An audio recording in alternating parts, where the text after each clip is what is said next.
The garage that I'm talking about with the sandpaper and it's a little harder to get to is your sage. And when there are ways to access that, some of those ways are just simply questioning the thought, asking the opposite question, because your survival brain is designed to create fear and just to hyper focus on the negative thought and just convince, our brains are designed to basically prove our thoughts true.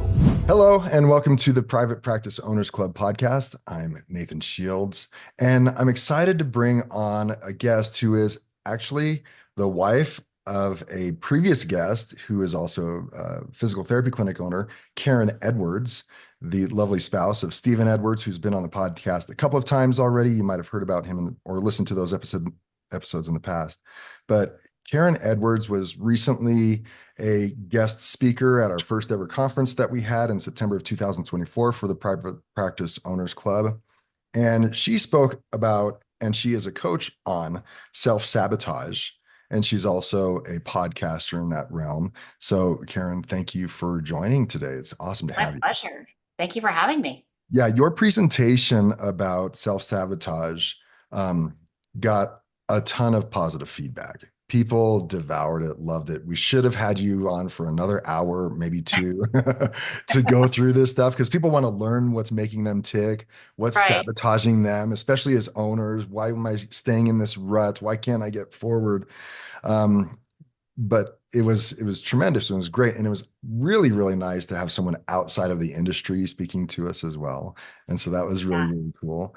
But your work regarding self-sabotage, it isn't just for clinic owners. This is for individuals as well, right? So right. You're bringing this perspective to our group because you have a husband that's living through his experiences and you've helped him with self-sabotage issues, all based on the book Positive Intelligence by Shirzad Chamine. And highly recommend you go and read. It's a great thing. Take the test, find out what your saboteur is. There's 7 saboteurs, right, Karen? There's 9 saboteurs, yeah. 9 saboteurs. Lots 9 of saboteurs. Yeah, exactly. But great to think about, man, what is really hindering me in making decisions, moving forward? What's stopping me? Where do my fears lie? What are my weaknesses and so forth? You're going to explain a lot of that, but I just wanted to ask, what got you into this in the first place? Oh, wow. Gosh, right. Like before COVID, I had a lot of anxiety. Just personally, I have a son who struggles with anxiety, and I started listening to a friend's podcast. She was a life coach and really helped me. Some of the resources and tools that she gave just really helped me and made me realize it's not necessarily my circumstances, right? Like these things that I'm anxious about. It's what I'm making them mean. And so I just loved it. It helped me so much, and it helped me help my son, right? Mm-hmm. And so I just really wanted more. So I decided to go to school and become certified as a life coach. And honestly, like went to school not thinking I would be a coach. I just want all of it for me and my family and to understand my brain. I'm just really fascinated with our brain. And so it was just purely, I just want it for information and to help me and my family. And then I just can't shut up about it. So you can't shut up about it because it's been so impactful in your life, I assume. So impactful. And then, people have asked me, and then my daughter's in college and I'm helping her, using her as my guinea pig during school when I need all these hours for certification. Yeah. So then she's like, we should do a podcast, so that's where the whole podcast came up. She's the host. She brings me topics. We talk about it. Oh, okay. And I kind of give her some coaching perspectives on these different topics. So, but yeah, it just kind of took off into a coaching business. So now that's what I do, and I love it. And it kind of started just general life coaching, right? Just like what are my thoughts, creating. But then it's just kind of veered over time into what is now I'm a self-sabotage coach. And that's my goal, is to help people understand their brain. Like, unless you understand how your brain works, you'll naturally sabotage yourself because we have a negative brain. We have a primitive survival brain that doesn't have the same goals as like our true selves. Yes. So if you don't know that, you're likely sabotaging what you really want. So when I initially thought, and this was a couple of years ago before reading the book, when I initially thought of self-sabotage, I thought that some people are self-saboteurs. Uh-huh. And that was a distinct group of people that Yeah, I didn't like toxic belong. people. Yeah, Yeah, that I didn't belong in that group. I wasn't self-sabotaging myself. right. I just assume those people have a horrible toxic lives, and I don't have a horrible toxic life, and they're obviously sabotaging themselves. But what the book opens up to me and the information says is we all have a saboteur somewhere in our mind. And if you had said, well, this is where the negative self-talk comes from, this is where the negative self-image comes from, then I can relate and say, oh, Oh, well, yeah, I got that. I've got that. You're just you're just saying Oh, self-sabotage, and I right, just used other words to describe it, right? But we all right. have I had that, the same, right? yeah, and I had a very much similar view of it until I learned what I learned also. It's just like, oh, like so many things I thought was my personality. Hmm. Oh, wait, this is not my personality to worry all the time or to have anxiety. That's my brain trying to protect me, but it's sabotaging me. Right. So, It's holding you back, right? right, yeah. But how do you describe the sabotage? What does that look like when there is self-sabotage? Okay, so Are there so too many basically forms to it's just describe, or can you be succinct? yeah. Well, so basically, Shirzad wrote the book Positive Intelligence in an effort to take like the complexities of like neuroscience and making it understandable for just us regular humans, which Mhm. I appreciate. And it was just so helpful to me personally. That's why I use the program with my clients.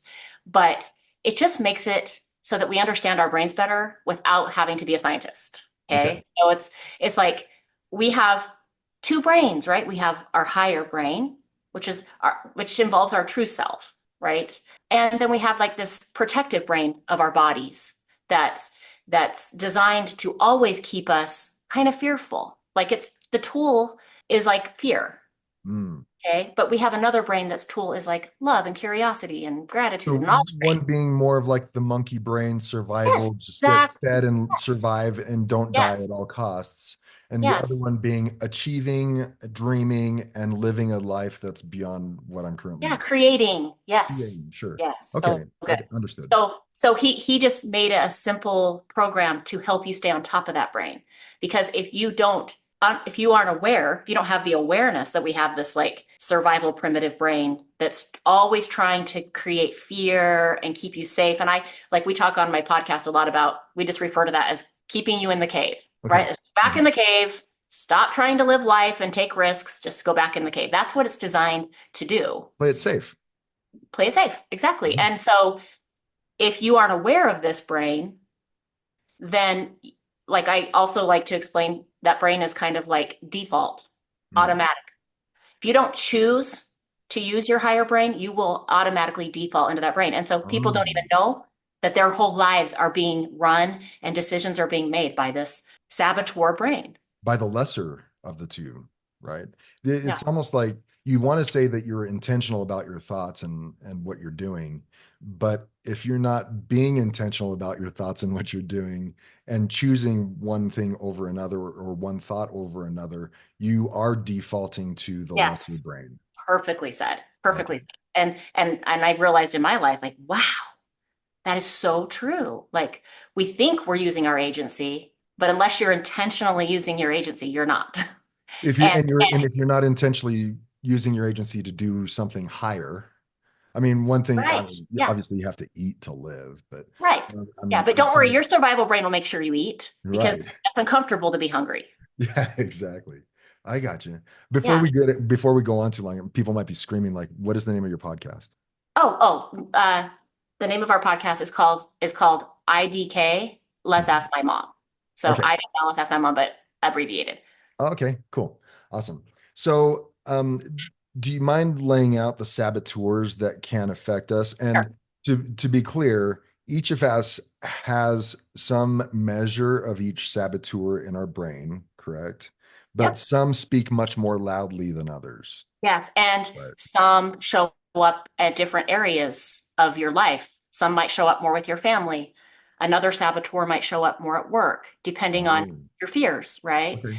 And I also want to point out that we all have saboteur we all have saboteurs because we all have a survival primitive brain, Yeah. right? So there's no one in, like, one thing that I have to really do when I'm working with people, and I did at the conference, is make sure everyone understands y'all have one.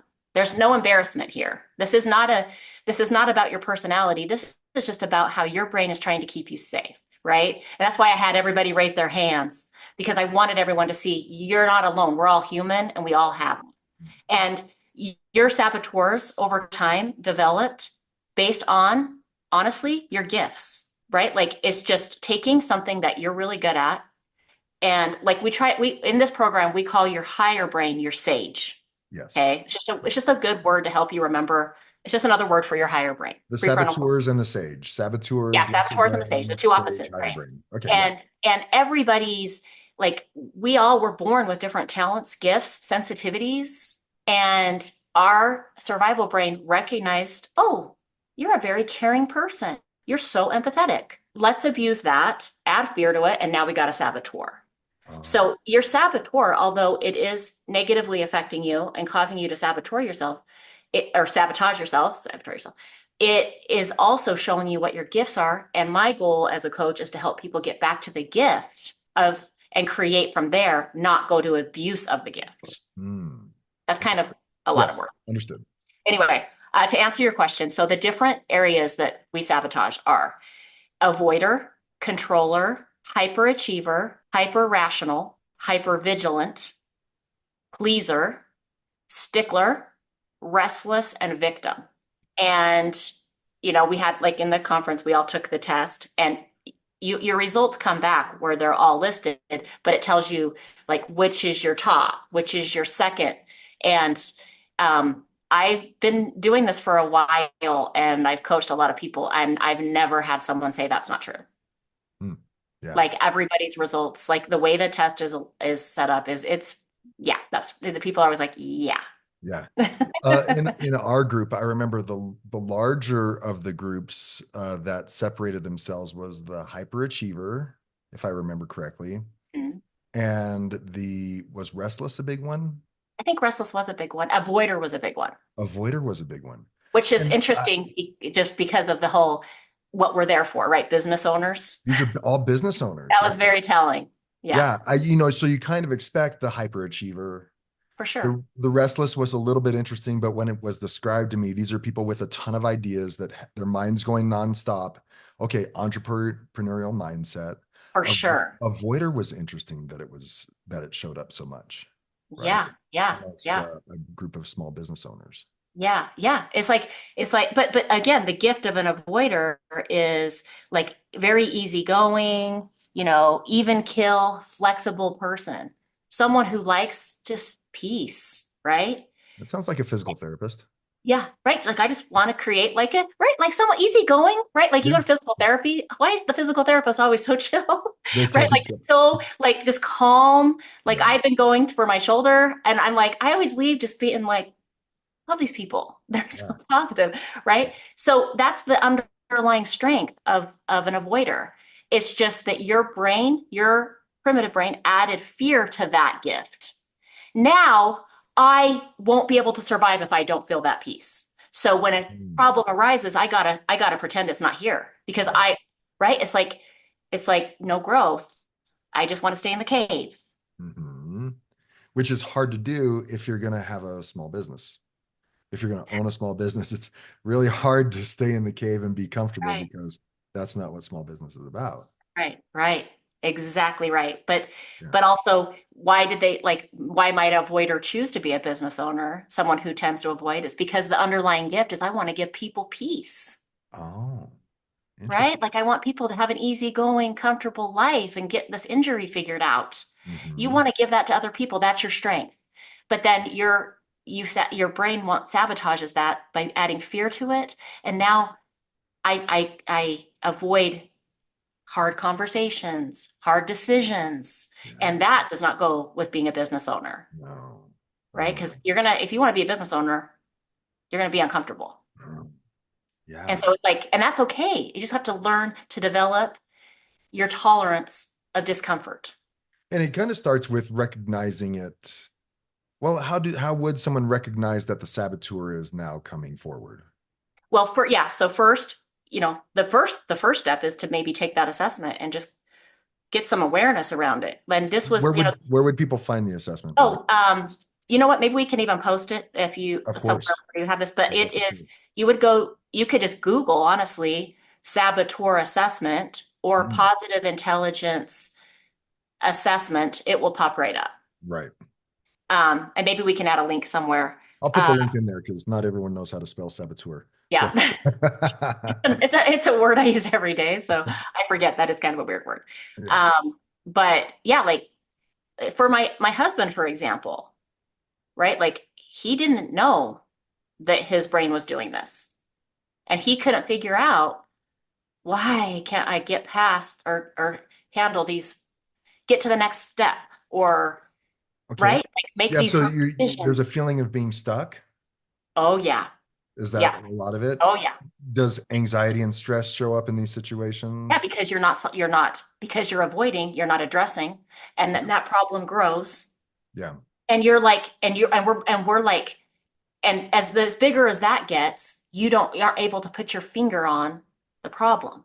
because now it's gotten so big. It's just like I don't know what is it, and then we start blaming the circumstance. We start blaming the insurances. We Other start blaming the people. employees. Mhm. But really, it was that I'm avoiding.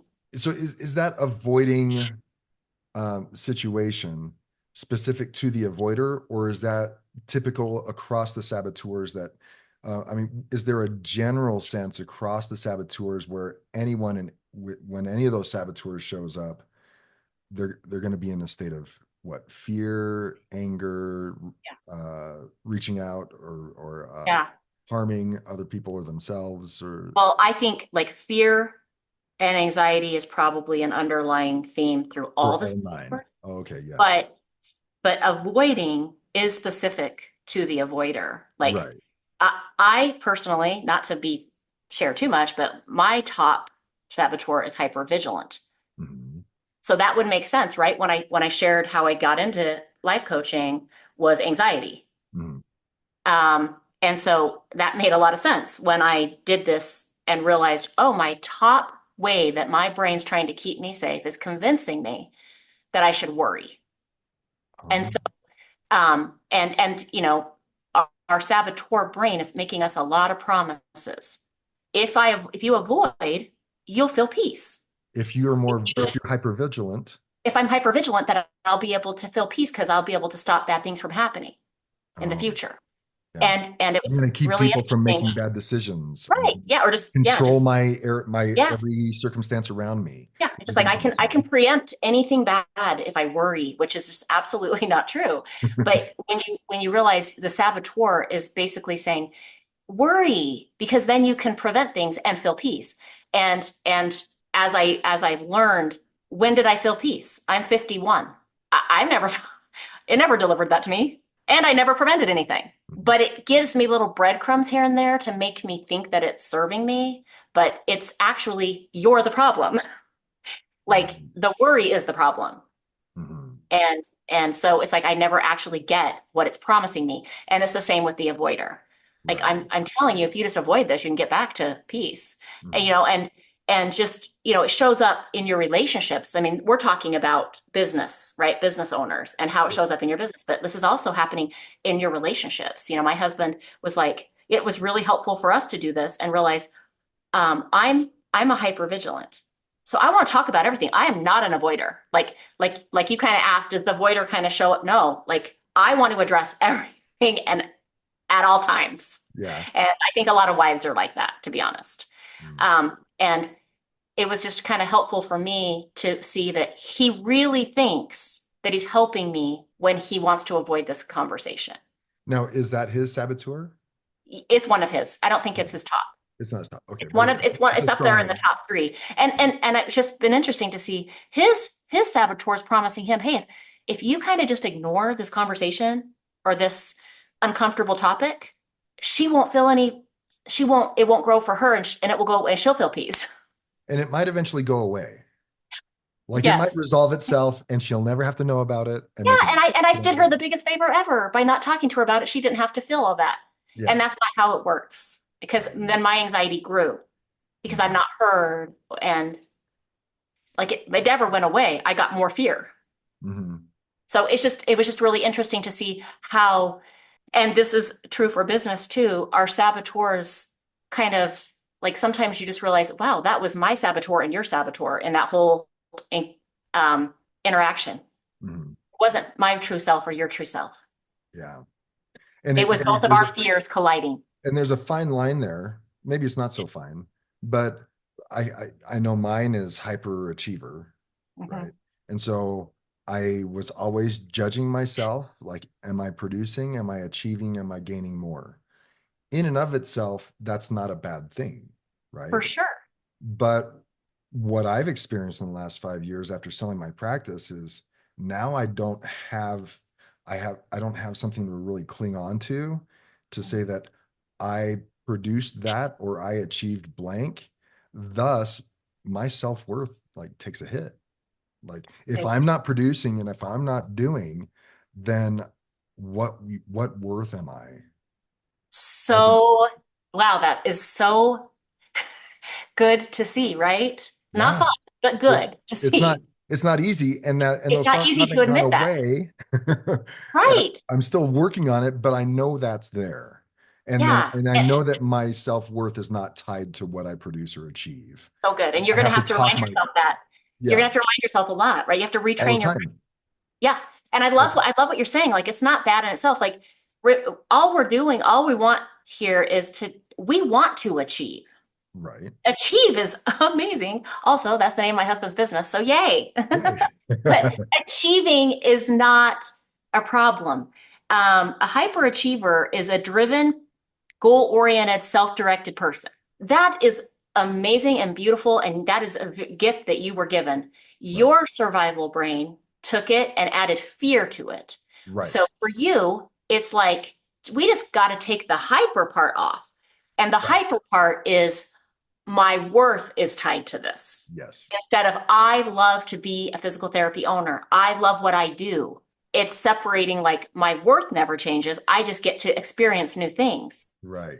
Right.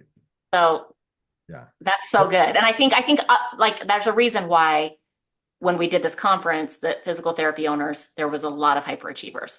there were. Yeah. And even if it wasn't their top, it was one of the top three. Yeah, exactly. I don't want to spend too much time in the saboteur phase because I'd Okay. rather talk. I also want to talk about the sage. So, Yeah. say they take the test, they see some of these saboteurs in their life and how it's sabotaging them in relationships or in their professional business, um, or especially with them as leaders with a team.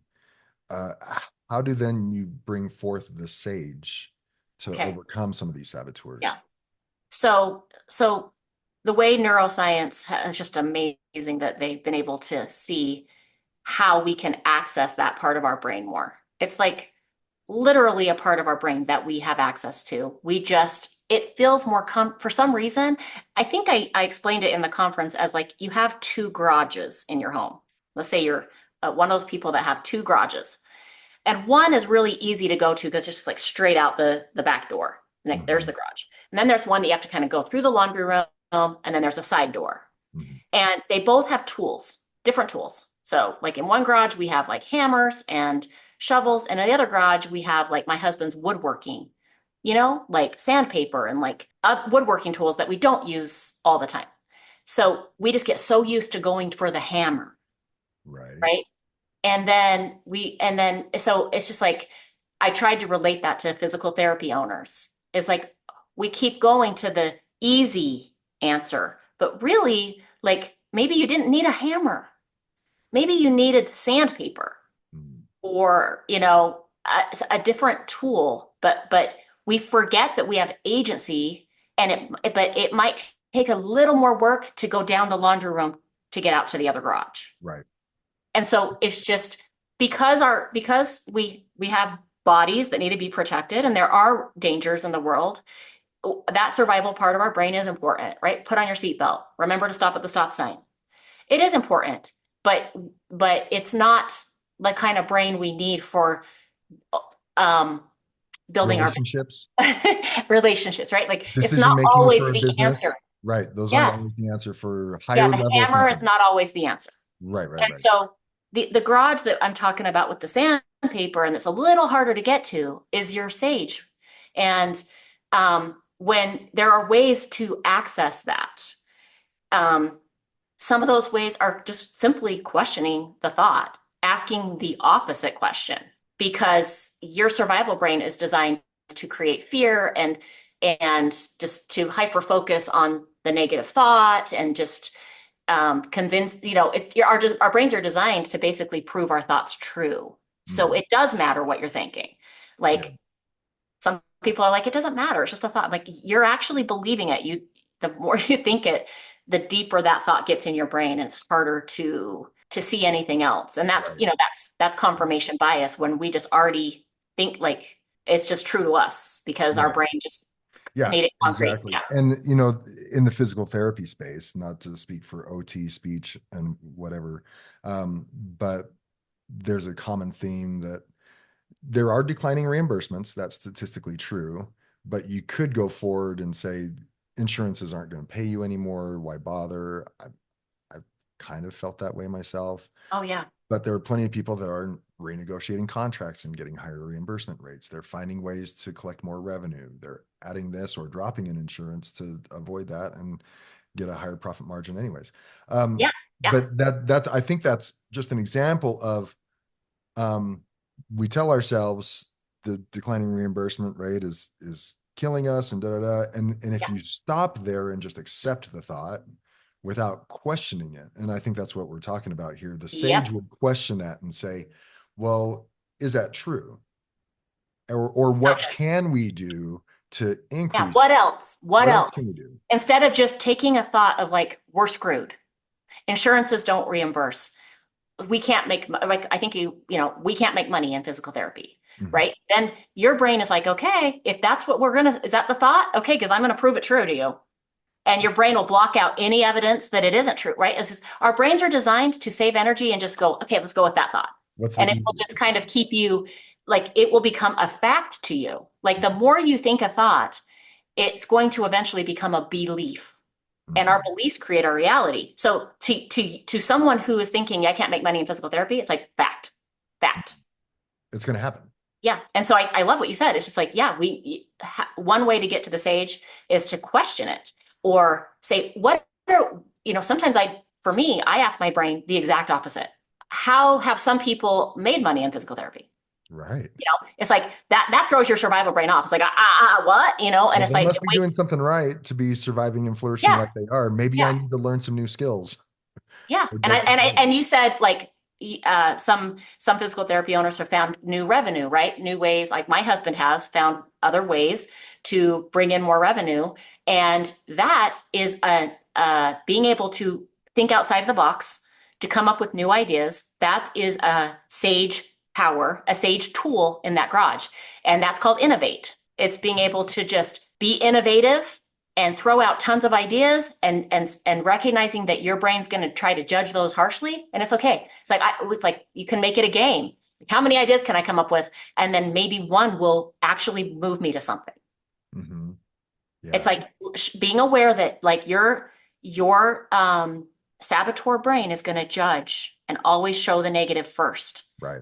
but that doesn't mean, like, just because it's showing you the negative first doesn't mean you don't have other options. You don't have So to like accept it. that's why I really write, like, my goal is for people to be like, oh yeah, there's the negative first thought that always comes, but I have so many options in this other garage. Mm, I have curiosity. I have my values, remembering who I want to be, ways to come up with new ideas, like right. so many other options besides fear and judgment.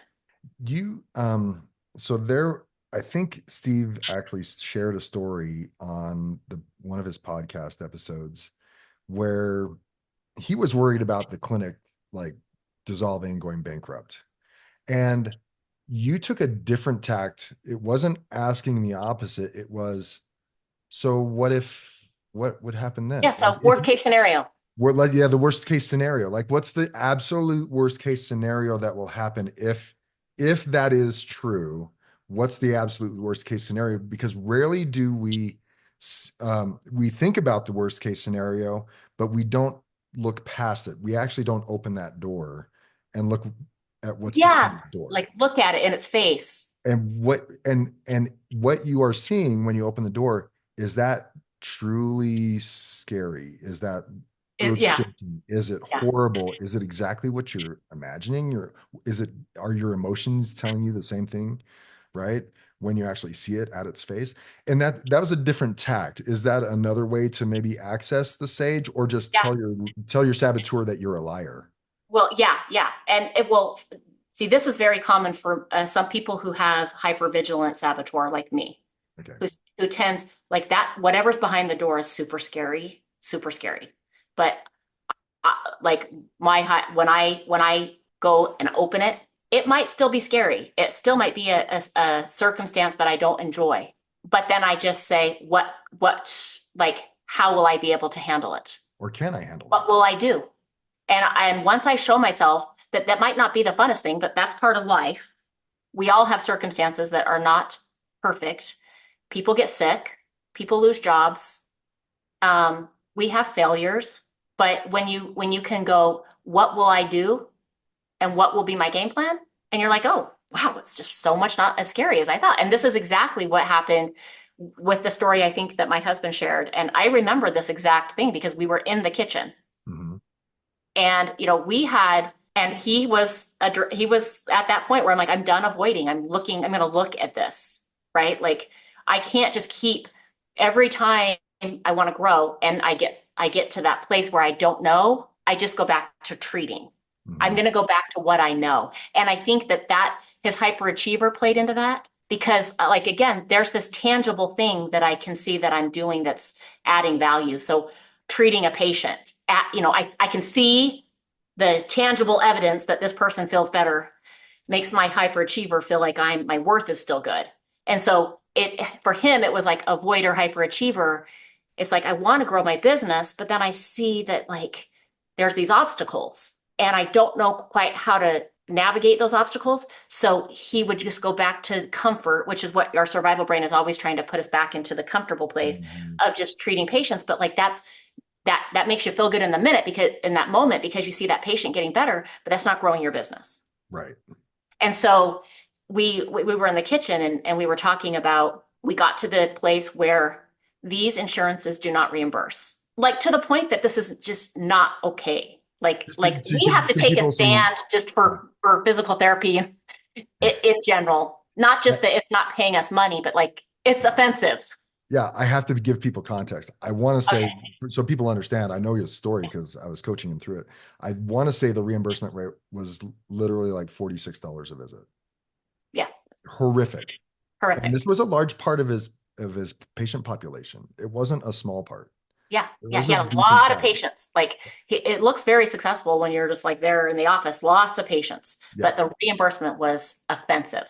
Yeah. And And he had some big fears about dropping yes, that big fears insurance. because if I take this insurance away, are we going to get any clients? Right? I mean, you can just see what his brain was doing. So we get to this, we're having this conversation, and he's just like, what will we do? And I'm like, well, we both can work. So if I mean, like the business isn't going anywhere as it is happening with this insurance rate. Mhm. We know that we need to make this move. We need to take this risk of dropping this insurance, but also just for our own values, to be honest with you. It Yeah. felt anyway. So and but it's like there's fear because again, like I could just keep treating these people for $46, you know. And then I remember we were just standing there. I'm like, what's the worst case scenario? And he's like, well, the business doesn't make it when we drop these insurance. I'm like, okay. And what will we do? And we sat there and we discussed what we would do. It's like, we don't have to live in this home. We could move to a smaller home. Our kids are all grown.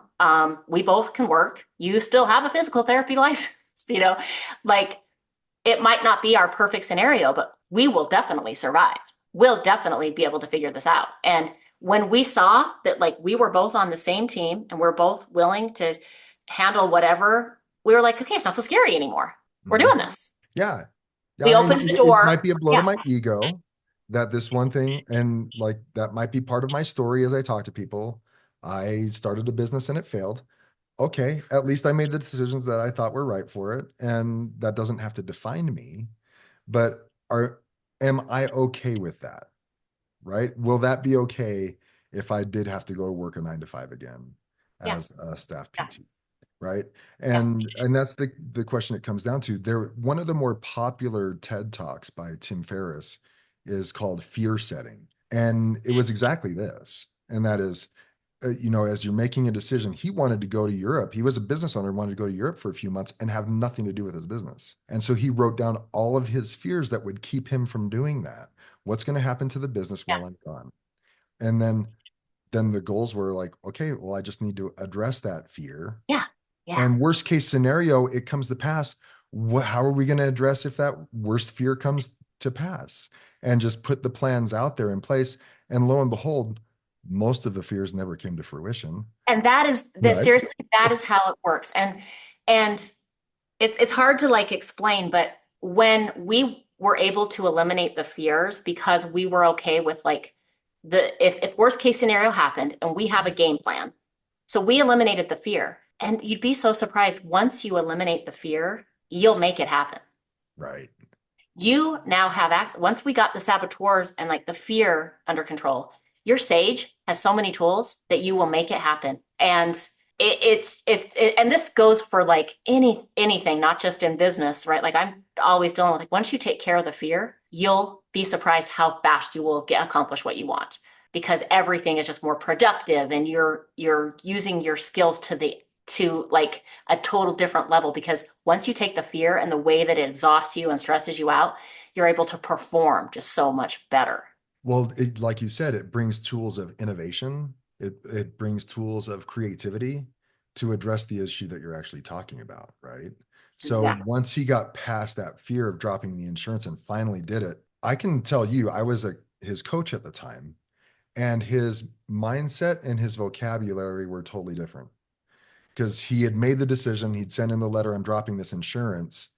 And he his mindset after that was like, where are you? I mean, this, because I knew this was a very fearful jump for him.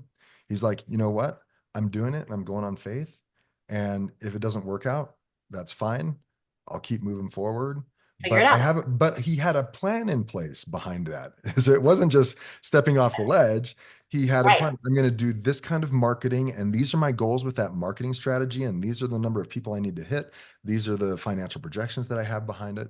And so he had a plan and he moved forward. And like I said, I could still, the fear was still there, but he had the It was plan. managed. It was managed. It was And managed. so that plan that you're talking about, that came after we were able to kind of eliminate the fear and see that we will be okay. When that fear kind of got taken care of, that's when that plan was like, and then I'll do this, and then I'll do this. And Right. his brain just started coming up with all these ideas because he didn't have that fear holding him back anymore. Mhm.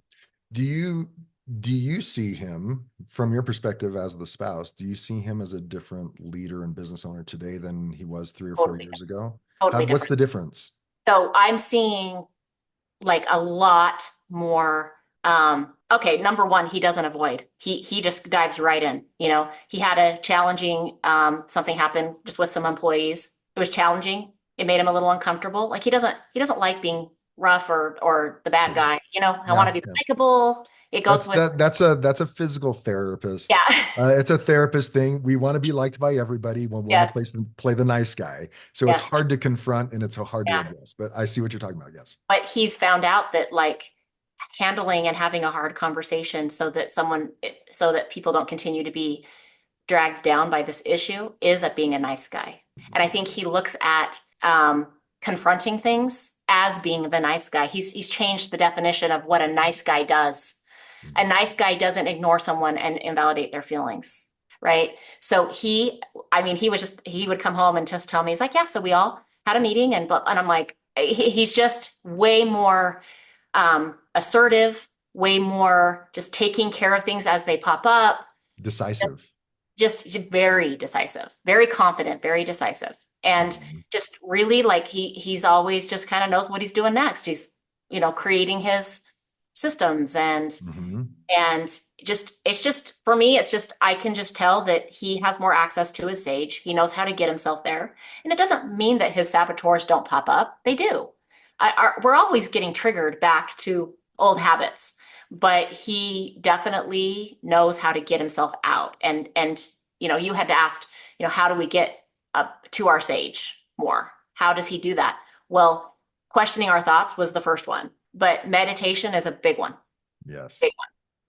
And I try to explain to people it's not necessarily meditation like spiritually, like sitting there for 10 minutes, with your Mhm. hands out. It's what I like about this positive intelligence program is it takes meditation and uses it more like brain exercises. Well, It's not it spiritual. redirects the neurons, the the electrical synapses that are firing to a different part of the brain, right? Yeah, yeah, yeah. Because the part of your brain where your sage is also the part of the brain that you have to use to focus on a sensation.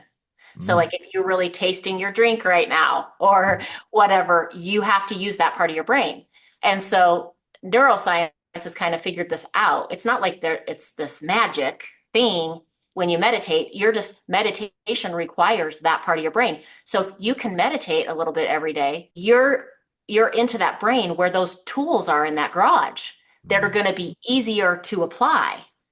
And you're also interrupting whenever you're meditating and you're using that it's generally the right side of your brain, but your sage brain, you're also shutting down your your saboteurs. They literally can't talk to you. Right.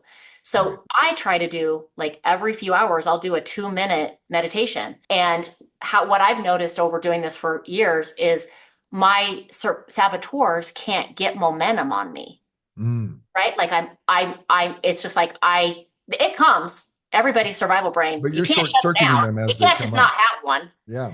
But I keep power over it. I keep command of my brain by doing these exercises. And they'll come in, they'll give me thoughts. I get negative thoughts just like everyone else, but they don't get really hard, like momentum on me because I'm interrupting and I'm shutting them down for 2 minutes every few hours. And so it's like I think I explained in that conference, if you were doing an MRI and we were looking at your brain on an MRI and you started meditating and you were coming up and you were shutting down, it would literally show blood flow move to your right brain, right? And so that is another way to get to your sage is to meditate or to focus on a sensation. A lot of people focus on their breath just for like 2 minutes, just really focus on your breath going in and out or something that you're feeling with like a texture, like just touching like your mouse pad for 2 minutes and just really not having thoughts about it, just experiencing it. And Mm. sometimes I just label, like I'll just go breath in, breath out so that my mind won't start thinking, Right. you know? Or like like some people like yeah, like we did that exercise where you try to feel your fingerprint. You have to use your right brain to be able to feel the ridges on your fingers. Mhm. So it's just really cool that there are these ways that we can access that part of our brain fast Right. and simply. Right. And it can make such a difference. It's the fact that it opens up and you sometimes you fall into that sage, maybe when you're just exhausted from the fear or something like that. But sometimes if you're just thinking on things, all of a sudden your mind opens up and there's possibilities, Yeah, right? You yeah, whereas before you think you're stuck in this situation and there's no way out. Now I yeah. have possibilities, and now that I see possibilities, wow, now I have many more options to choose from. It's so crazy.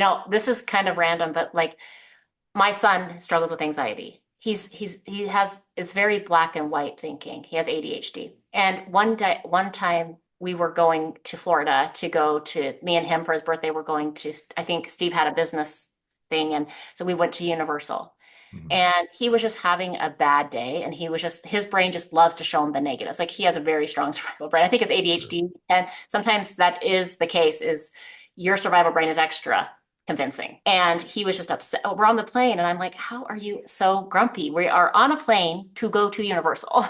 Mhm. What could go wrong? And he was just like, I'm just so mad about this at school and this at school. And he's not one that wants to be coached by his mommy. Sure. My kids, like if I ever want to coach my kids, it has to be like a roundabout way where they have no idea. So he was just sitting there on the plane. He was leaning forward, and I'm like, just started like scratching his back. And I'm like, hey, whatever I do with my finger, just make sure you follow where it goes. I don't know why he engaged in this. So I was just going, just like really just making really fast movements. And and I saw his head and like trying to keep, he didn't know this, but I was helping him do a meditation.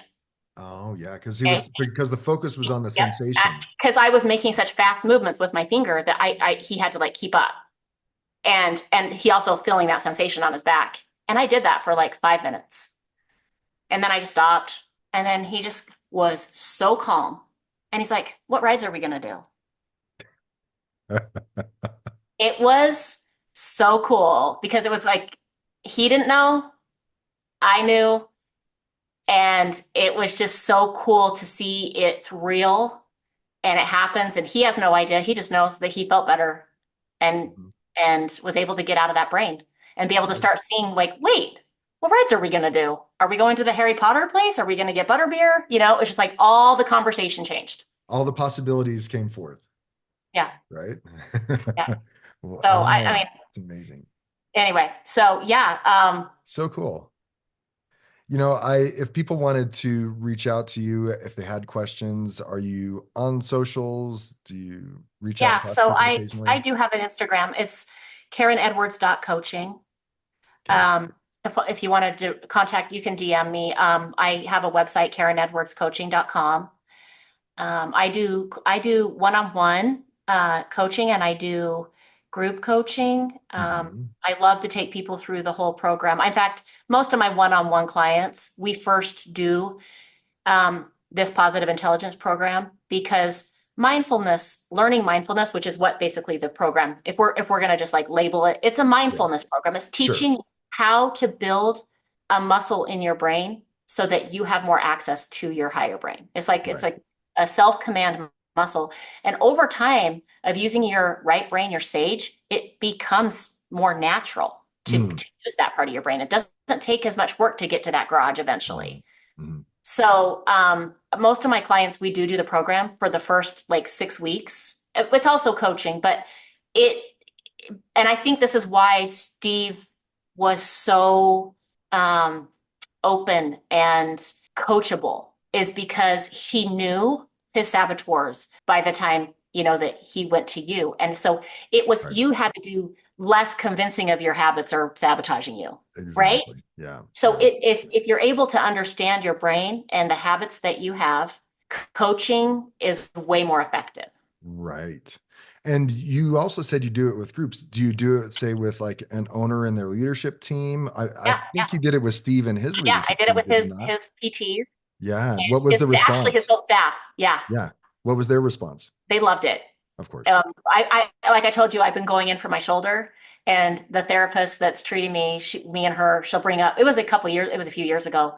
Sure. She would bring up like when we did that, and just Yeah. like she'll want to talk about it with me. Of course. So it's great. It helps you understand your employees. There's a big benefit to doing Totally. it as a staff.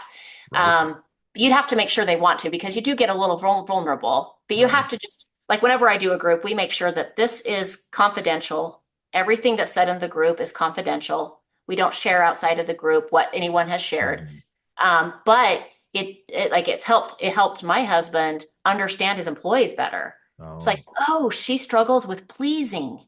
That is so good to know. Or this person is restless when they're doing something that's not so enjoyable. Their brain's going to try to talk them into go do something that's feels better, yeah. right? Yeah. And it's like it helps just in general, it helps you understand others better. It helps you empathize. We all have saboteurs. And it's Hmm. like this person isn't just a lazy person or a toxic person.